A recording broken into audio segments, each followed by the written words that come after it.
Here's something I noticed. The 3 next to the Raptors. Ooh. Usually that's a lottery 3. This time it's the 3 seed. Thanks, Andre. Very well played. So, is this a contender, or is this a team that is just lucky to be in the East? This is a contender. This is a big year for us. This is a team that's really gotten their energy together. That's got synergy. We're flowing. We're moving the ball. Look at T. Ross. He's getting it in.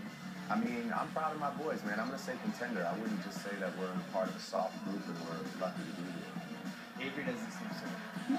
I like this team, but two people I want to give a lot of credit to: Dwayne Casey and Masai Ujiri. You know, since the Rudy Gay trade, they are 39-20. Mm-hmm. Toronto's, they're deeper now. Vasquez coming off the bench, to go along with Lowry.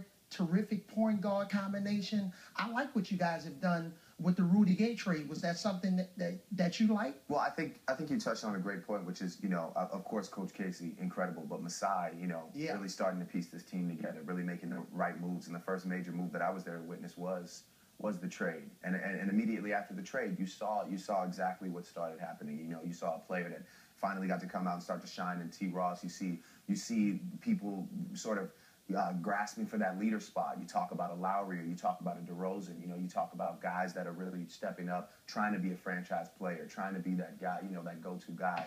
DeRozan making the All-Star team. I think it's incredible. And talk about how important it is for you to put on for your team. Toronto represents a country. It does. Literally. We are chanting this team. We know you about the Toronto Raptors and your Kentucky Wildcats. Yes, sir. Now, the 5 freshmen couldn't cut down the nest this year, so... Yeah. What's your thought? I mean, I think it was incredible what we did. I mean, even against Wisconsin, just squeaking by, at that last moment. I mean, it was an opportunity to make history.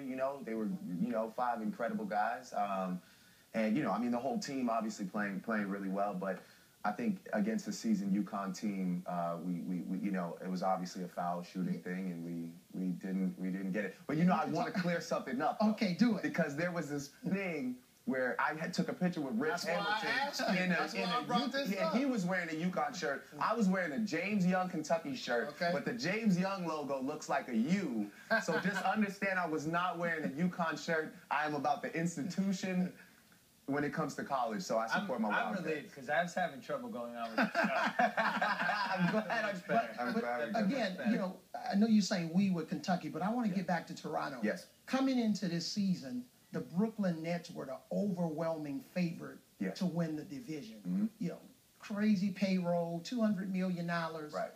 All-stars coming in with Paul Pierce and Kevin Garnett. Mm-hmm. When you saw that, did you still feel the Raptors had a chance? I'll say that, starting out the season, I wasn't sure what this season was going to be for us. I wasn't sure if we were going to, potentially have an incredibly bad season and then, go to, like you said, with the lottery joke. But, I mean, as funny as it is, it's actually truth. We were dependent on that initially at the beginning of the season, and now, I mean, it's turned around completely.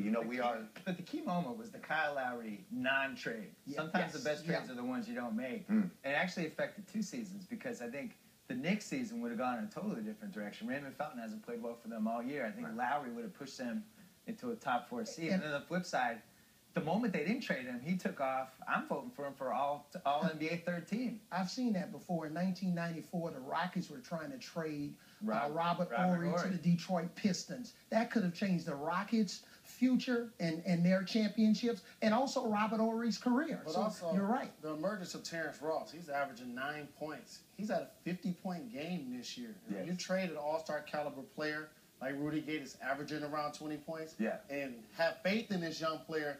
He got to be able to ball, and he's been stepping up. Yeah, and he's been, 40% from the three-point line. I mean, he's just putting up big numbers for us, and that's incredible, for sure. Well, I think people don't realize Toronto, great basketball fans, really knowledgeable, passionate, and they just had nothing good happen the last 20 years. It's been Yeah, I was trying to think of like my top 3. Hold on.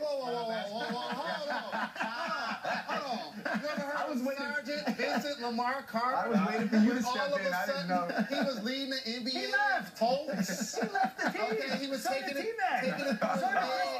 jumping over people. Can I tell you my top 3 Toronto moments? No. Number 1 is Vince Carter battling Iverson in round 2. They didn't win but that's like the iconic Raptors game. You lost on the last second shot. Yeah. Vince winning the slam dunk title. Yeah.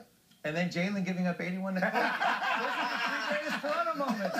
So it's not one we don't talk about that one. There's a rule in the building. They need better history.